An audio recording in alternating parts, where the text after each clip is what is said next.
Hello students, a very good morning to all, and I, Binita R. Jolapura, on behalf of MVM College of Commerce Management and IT, Rajkot, welcome all of you.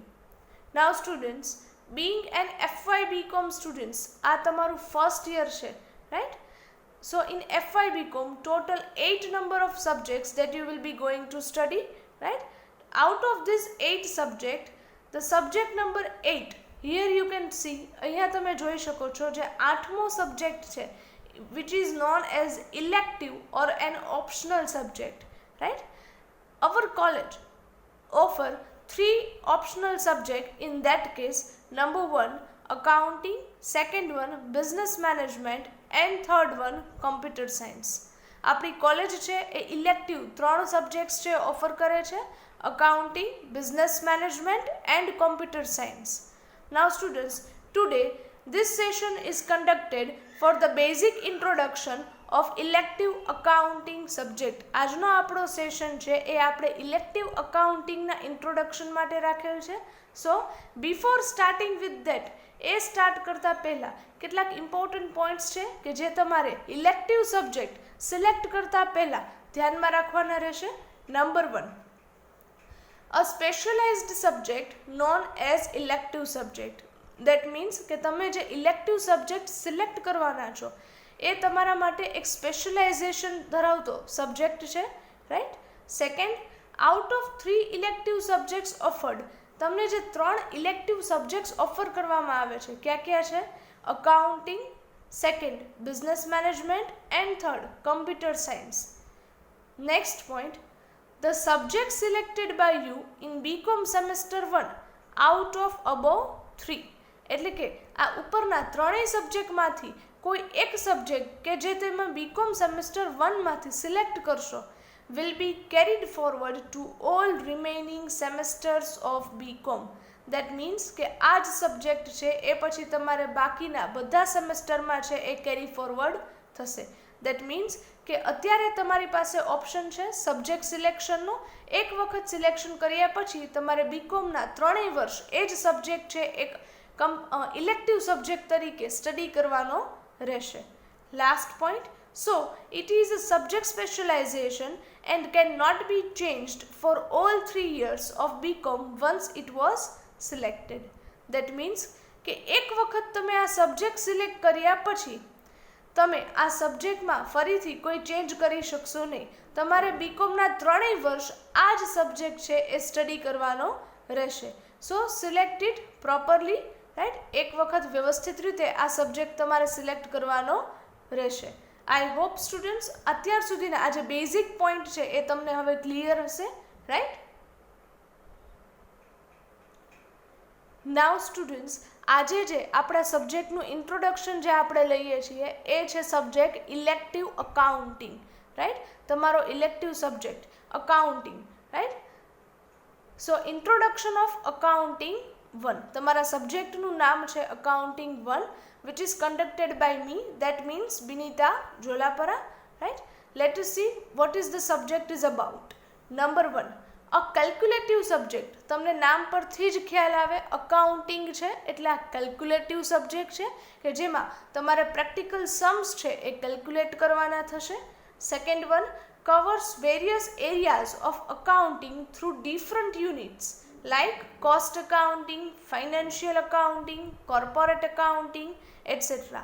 Now students, આ subject જ્યારે પણ આપણે start કરશું આપણા regular સેશન્સમાં ત્યારે પહેલાં તો આપણે બેઝિક ઇન્ટ્રોડક્શન છે અકાઉન્ટિંગનું એ સ્ટડી કરશું. દેટ મીન્સ કે વોટ ઇઝ અકાઉન્ટિંગ. અત્યાર સુધી તમે સ્ટડી કરેલ જ છે but still we will revise somewhat. આપણે થોડું છે રિવાઇઝ કરશું કે અકાઉન્ટિંગ એટલે શું પહેલાં તો. અને જ્યારે તમે as an optional elective subject accounting select કરો છો ત્યારે તમારે આ ઇલેક્ટિવ સબ્જેક્ટમાં એકાઉન્ટિંગના અલગ અલગ એરિયાઝ, અલગ અલગ બ્રાન્ચીસના જે ચેપ્ટર્સ છે, યુનિટ્સ છે એ સ્ટડી કરવાના થશે. આ કોઈ સ્પેસિફિક બ્રાન્ચ કે સ્પેસિફિક એરિયાના ચેપ્ટર્સ જ ઇન્ક્લુડ નહીં કરે બટ અલગ અલગ એરિયાઝ લાઇક કોસ્ટ અકાઉન્ટિંગના અમુક ચેપ્ટર્સ છે એ હશે. ફાઇનાન્શિયલ અકાઉન્ટિંગના પણ અમુક ચેપ્ટર્સ છે એ કવર કરશે. એ સિવાય કોર્પોરેટ અકાઉન્ટિંગના પણ અમુક ચેપ્ટર્સ છે એ તમારા ઇલેક્ટિવ અકાઉન્ટિંગમાં એડ કરેલ છે. So you will learn the overall various units from different areas of accounting. તમે અકાઉન્ટિંગના અલગ અલગ એરિયાઝના જે યુનિટ્સ છે એ આ ઇલેક્ટિવ સબ્જેક્ટમાં એ સ્ટડી કરવાના થશે. આઈ હોપ સ્ટુડન્ટ્સ આ તમને ક્લિયર છે, right? Next one, this is the syllabus of accounting 1. that means for the BCom semester 1 તમારે accounting 1 એટલે કે તમારા ઇલેક્ટિવ સબ્જેક્ટમાં આ ચેપ્ટર્સ, આ યુનિટ છે એ સ્ટડી કરવાના થશે. which are those chapters? Number 1, accounting of professional persons. Second unit, accounts of sale under hire purchase system. Number 3, replacement accounts. And unit number 4, valuation of inventory. આ હરેક યુનિટમાં આપણે પહેલાં તો બેઝિક થિયરી છે એ સ્ટડી કરશું and then after we will move towards the practical examples. એટલે કે પછી આપણે એમના પ્રેક્ટિકલ સમ્સ છે એ હરેક યુનિટમાં કેલ્ક્યુલેટ કરવાના થશે. Now students, one by one we will discuss all 4 units. આજે આપણે એક પછી એક બધા યુનિટ્સ છે એ શોર્ટમાં છે ડિસ્કસ કરીએ. Unit number 1, accounting of professional person. That means, first of all students, professional person means what? Professional person એટલે શું? જનરલી કોઈ પણ પ્રોફેશનલ પર્સન કે જે કોઈ એક પ્રોફેશનમાં, વ્યવસાયમાં કોઈ એક સ્પેસિફિક ડિગ્રી ધરાવે છે અને જેમાં એમની પોતાની પ્રેક્ટિસ છે એ પણ એ ચાલુ રાખે છે. જેમ કે ડૉક્ટર, તો એમની પાસે એક પર્ટિક્યુલર ડિગ્રી છે હોવી જોઈએ અને કન્ટિન્યુઅસ એમની પ્રેક્ટિસ પણ ચાલુ હોવી જોઈએ. એ સિવાય chartered accountant, lawyer, solicitor, all are known as professional persons. આ બધાને તમે પ્રોફેશનલ પર્સન છે એ કહી શકો છો. તો આવા પ્રોફેશનલ પર્સન પોતાના અકાઉન્ટ્સ કઈ રીતે પ્રિપેર કરે છે એ આપણે સ્ટડી કરવાનું થશે યુનિટ નંબર 1માં. Here the topics covered are number 1, introduction. પહેલાં તો આપણે બેઝિક ઇન્ટ્રોડક્શન એટલે કે પ્રસ્તાવના જે તમે કહેતા એ સ્ટડી કરશું. Second one, methods of keeping accounts. Generally for a basic concept we will study the methods of keeping accounts like cash system, mercantile system etcetera. આપણે અકાઉન્ટ્સ મેન્ટેન કરવા હોય તો કઈ સિસ્ટમથી કરી શકીએ એ આપણે સ્ટડી કરશું, રાઈટ? કે કેશ સિસ્ટમથી, મર્કેન્ટાઇલ સિસ્ટમથી etcetera. Number 3, accounts of various professional persons. Generally કયા પ્રોફેશનલ પર્સન્સના અકાઉન્ટ તમે આ રીતે મેન્ટેન કરી શકો છો એ આપણે સ્ટડી કરશું. Then after, books of accounts of a solicitor. Now students, the function of a solicitor is like a lawyer. સોલિસિટરનું ફંક્શન, એમનું કાર્ય છે એ એક લોયર જેવું છે.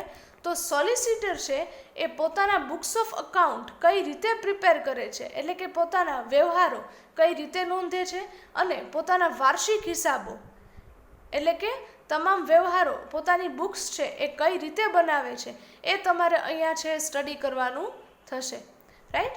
સો આ યુનિટમાં તમારે 2 પ્રોફેશનલ પર્સનના ફાઇનલ અકાઉન્ટ્સ છે એ બનાવતા શીખવાનું છે.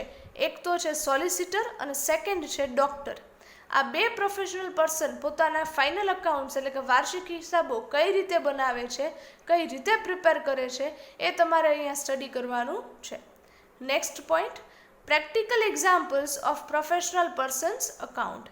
અત્યાર સુધી ફર્સ્ટ 4 પોઈન્ટમાં તમે બેઝિક થિયરી છે સ્ટડી કરશો. પછી 5th પોઈન્ટમાં તમારે આ સોલિસિટર્સ અને ડૉક્ટર્સ એટલે કે આ પ્રોફેશનલ પર્સન્સ પોતાના ફાઇનલ અકાઉન્ટ્સ કઈ રીતે પ્રિપેર કરે છે એના તમે પ્રેક્ટિકલ સમ્સ છે કેલ્ક્યુલેટ કરવાના થશે, કે જે તમને ફાઇનલ એક્ઝામમાં 20 માર્ક્સમાં પૂછાય છે, રાઈટ સ્ટુડન્ટ? તો તમારે એ જ પ્રેક્ટિકલ એક્ઝામ્પલ્સ તમારે મેઇન છે સ્ટડી કરવાના રહેશે. પહેલાં તમને એમનું ફોર્મેટ આપવામાં આવશે અને પછી આપણે પ્રેક્ટિકલ એક્ઝામ્પલ્સ છે સ્ટાર્ટ કરશું. So this is the syllabus or topics covered under the unit number 1. Next, unit number 2, accounts of sale under hire purchase system. That means કે અહીંયા તમારે હાયર પરચેઝ સિસ્ટમની અંદર જ્યારે કોઈ વ્યક્તિ અસેટ સેલ કરે છે ત્યારે એ પોતાના અકાઉન્ટ્સ કઈ રીતે મેન્ટેન કરે છે એ અહીંયા તમારે સ્ટડી કરવાના થશે. Generally when any person purchase the capital goods, જ્યારે કોઈ વ્યક્તિ છે એ કોઈ અસેટ કોઈ મિલકત છે એ પરચેઝ કરે છે, રાઈટ, જેમ કે કોઈ રેફ્રિજરેટર ફ્રીજ છે, એસી છે, મશીનરી છે, પ્લાન્ટ છે, એ જ્યારે તમે પરચેઝ કરો છો ત્યારે એ પરચેઝ કરવા માટેની અલગ અલગ સિસ્ટમ છે, જેમ કે installment system, higher purchase system, કે જેમાં તમે પૂરેપૂરી કેશ પ્રાઇસ એટલે કે એની જે કિંમત છે એ એકસાથે પે કરતા નથી, બટ હપ્તેથી એટલે કે ઇન્સ્ટોલમેન્ટથી પે કરો છો. જે બે રીતે પે થઈ શકે છે, એક તો હાયર પરચેઝ સિસ્ટમથી તમે ખરીદી શકો છો અને બીજું છે ઇન્સ્ટોલમેન્ટ સિસ્ટમથી ખરીદી શકો છો. તમારે અહીંયા અકાઉન્ટ્સ છે શીખવાના છે હાયર પરચેઝ સિસ્ટમના, રાઈટ. ક્યાં ક્યાં ટોપિક્સ કવર થાય છે આ યુનિટમાં? Number 1 introduction, basic introduction. Second one meaning of higher purchase system, એટલે કે હાયર પરચેઝ સિસ્ટમનો અર્થ, એમનો મિનિંગ શું છે એ સ્ટડી કરશો. Next difference between installment system and higher purchase system, એટલે કે આ જે બે સિસ્ટમ છે કોઈ પણ મિલકત અસેટ પરચેઝ કરવા માટેની અલગ અલગ, એ બંને સિસ્ટમ વચ્ચેનો તફાવત, ડિફરન્સ છે એ શું છે એ તમારે સ્ટડી કરવાનો છે કે ઇન્સ્ટોલમેન્ટ સિસ્ટમ અને હાયર પરચેઝ સિસ્ટમ એ બંને વચ્ચેનો તફાવત શું છે. Next one details of agreement under the higher purchase system. That means જો તમે કોઈ અસેટ છે કોઈ પરચેઝ કરવા માટે જાઓ છો અને પરચેઝ કરો છો હાયર પરચેઝ સિસ્ટમથી, તો એના માટે જે એગ્રીમેન્ટ કરો છો એ એગ્રીમેન્ટમાં કઈ કઈ માહિતી છે, કઈ કઈ ડિટેલ્સ છે એ હોવી જોઈએ, કે એમની પ્રાઇસ કેટલી છે, કેટલા ઇન્સ્ટોલમેન્ટ તમારે ભરવાના છે, પછી એમાં તમારે વ્યાજ એટલે કે ઇન્ટરેસ્ટ કેટલું પે કરવાનું છે, એ બધી માહિતી છે એ એગ્રીમેન્ટમાં હોવી જોઈએ, રાઈટ. તો જ્યારે કોઈ વ્યક્તિ હાયર પરચેઝ સિસ્ટમથી કોઈ પણ અસેટ એટલે કે મિલકત પરચેઝ કરે છે ત્યારે એમના એગ્રીમેન્ટમાં કઈ કઈ ડિટેલ્સ હોવી જોઈએ એ તમારે સ્ટડી કરવાની છે. નેક્સ્ટ છે journal entries in the books of hirer. Now students, journal entries એટલે આમ નોંધ. ગુજરાતી મીડિયમના સ્ટુડન્ટ્સને ખ્યાલ હશે, તમે આમ નોંધ છે બનાવતા, એને જ તમે ઇંગ્લિશમાં કહી શકો છો જર્નલ એન્ટ્રીઝ. તો અહીંયા આપણે શીખવાનું છે journal entries in the books of hirer. Hirer means purchaser. That means કે જે વ્યક્તિ મિલકત ખરીદે છે એ પરચેઝર, રાઈટ. તો પરચેઝરની બુકમાં તમે કઈ જર્નલ એન્ટ્રીઝ એટલે કે આમ નોંધ છે લખશો એ તમારે શીખવાનું છે. નેક્સ્ટ છે journal entries in the books of vendor. Vendor means seller, કે જે વ્યક્તિ મિલકત છે વેચે છે, રાઈટ. સેલર મીન્સ કે જે વ્યક્તિ મિલકત વેચે છે એ પોતાની બુકમાં કઈ આમ નોંધ છે એ નોંધી શકે અથવા તો કઈ જર્નલ એન્ટ્રીઝ છે એ પાસ કરશે એ તમારે અહીંયા શીખવાનું છે.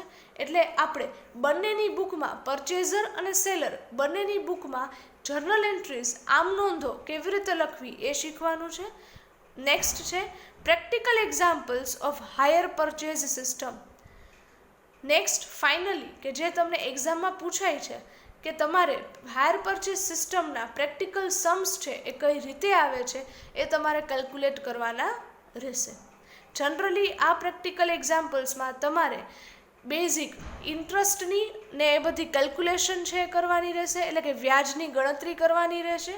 પછી તમે એમની આમ નોંધો છે એ લખશો એટલે કે જર્નલ એન્ટ્રીઝ, અને પછી એમના ખાતા એટલે કે લેજર્સ છે એ પ્રિપેર કરી અને એમાં પોસ્ટિંગ છે એ કરશો. પોસ્ટિંગ એટલે કે ખાતામાં ખતવણી કરવી, એ તમારે કરવાનું રહેશે. તો these are the basic points or topics which are covered under the unit number 2. તો આ બધા પોઈન્ટ્સ છે એ આપણે યુનિટ નંબર 2માં છે એ કવર કરવાના રહેશે. બધા પોઈન્ટ્સ છે થિયરી છે. લાસ્ટ પોઈન્ટ છે કે જ્યારે તમે તમારા પ્રેક્ટિકલ सम्स છે કેલ્ક્યુલેટ કરશો. Next unit number 3 replacement accounts. Students, પહેલાં તો એ સમજો રિપ્લેસમેન્ટ એટલે શું. રિપ્લેસમેન્ટ મીન્સ ચેન્જ કરવું, રાઈટ. કઈ રીતે? જ્યારે તમે કોઈ ઓલ્ડ અસેટને ન્યૂ અસેટથી ચેન્જ કરો છો, રિપ્લેસ કરો છો, ત્યારે એમને કહેવાય રિપ્લેસમેન્ટ. કોઈ ઓલ્ડ અસેટ છે એમને દૂર કરીને, ફેક્ટરી છે કોઈ, એમાં ઓલ્ડ મશીનરીને દૂર કરીને એમની જગ્યાએ કોઈ નવી મશીનરી મૂકું છું તો એમને કહી શકાય રિપ્લેસમેન્ટ. રાઈટ. જનરલી કંપનીમાં ને એ બધે એ રીતની રિપ્લેસમેન્ટ પ્રોસેસ છે એ થતી હોય છે. રાઈટ. કે ઓલ્ડ પ્લાન્ટ અને મશીનરી હોય તો એને બદલી અને એમની જગ્યાએ નવા પ્લાન્ટ અને મશીનરી છે એ ફિટ કરવામાં આવે. રાઈટ. તો એમને કહેવાય રિપ્લેસમેન્ટ. તો જ્યારે તમે કોઈ અસેટ છે રિપ્લેસ કરો છો, રાઈટ, ચેન્જ કરો છો, ત્યારે એમના અકાઉન્ટ્સ છે એ કઈ રીતે પ્રિપેર કરવા એ તમારે યુનિટ નંબર 3માં છે સ્ટડી કરવાનું રહેશે. ક્યાં ક્યાં ટોપિક્સ કવર થાય છે? નંબર 1 ઇન્ટ્રોડક્શન, એટલે કે બેઝિક મિનિંગ અને અર્થ અને વ્યાખ્યા અથવા તો એમનો કોઈ બેઝિક પ્રસ્તાવના છે એ તમારે અહીંયા સ્ટડી કરવાની રહેશે. સેકન્ડ વન છે allocation of replacement expenditure. Expenditure means ખર્ચ, expenses.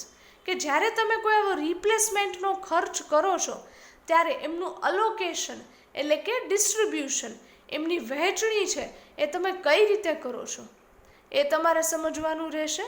Right. Third one journal entries for replacement accounts.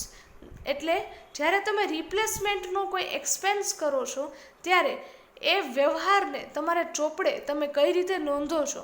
Right. તમારા બુક્સ ઓફ અકાઉન્ટ્સમાં એ ટ્રાન્ઝેક્શન છે એ કઈ રીતે રેકોર્ડ કરો છો એ તમારે અહીંયા શીખવાનું છે. અને એમના માટે બુકમાં એટલે કે તમારા અકાઉન્ટ્સમાં જર્નલ એન્ટ્રીઝ એટલે કે એમની આમ નોંધો એ તૈયાર કરવામાં આવે છે રિપ્લેસમેન્ટ માટેની, જે તમારે સ્ટડી કરવાની રહેશે. નેક્સ્ટ છે નોટ્સ ફોર રિપ્લેસમેન્ટ કેલ્ક્યુલેશન. એટલે કે જ્યારે તમે એમના પ્રેક્ટિકલ સમ્સ છે કેલ્ક્યુલેટ કરશો ત્યારે તમારે રિપ્લેસમેન્ટ માટે એક સ્ટેટમેન્ટ છે એ પહેલાં બનાવવાનું રહેશે, એક પત્રક છે એ તમારે બનાવવાનું રહેશે કે જેમાં તમારે રિપ્લેસમેન્ટની કેલ્ક્યુલેશન છે કરવાની છે. તો એ પત્રક એટલે કે સ્ટેટમેન્ટ કઈ રીતે બનાવવું અને એમાં કેલ્ક્યુલેશન કઈ રીતે કરવી એના માટેની નોટ્સ છે એ સમજવાની રહેશે. રાઈટ. અને last practical examples of replacement account.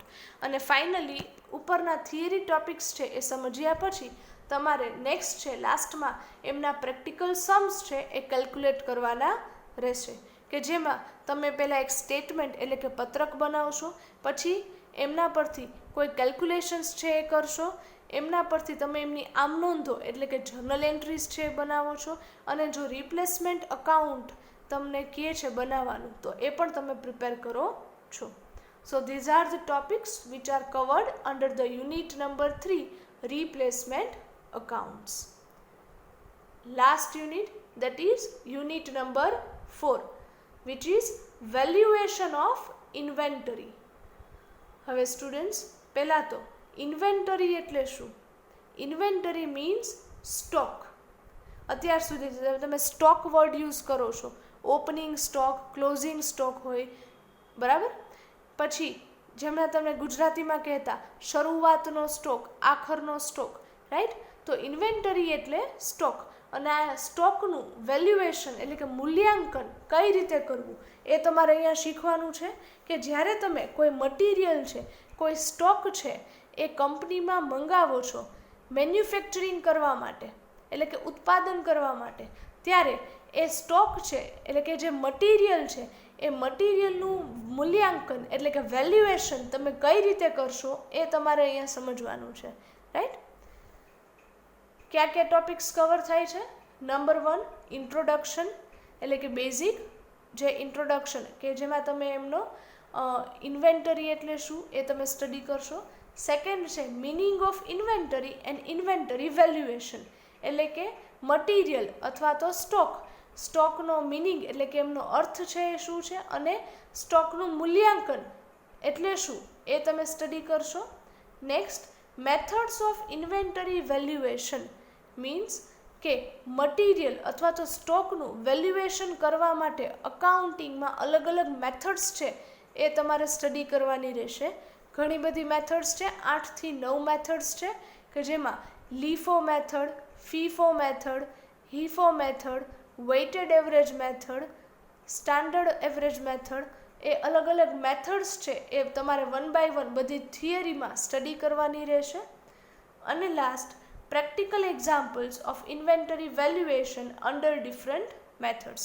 અલગ અલગ મેથડ્સ હોય ત્યારે તમે મટીરિયલ વેલ્યુએશન એટલે કે ઇન્વેન્ટરીનું વેલ્યુએશન કઈ રીતે કરવાનું છે એના માટેના તમારે પ્રેક્ટિકલ સમ્સ છે એ કેલ્ક્યુલેટ કરવાના રહેશે, કે જેમાં પણ તમે એક સ્ટેટમેન્ટ છે, એક પત્રક છે બનાવો છો કે જેમાં તમે તમારા મટીરિયલ એટલે કે સ્ટોકનું એ વેલ્યુએશન છે એ કરો છો અલગ અલગ મેથડ પ્રમાણે.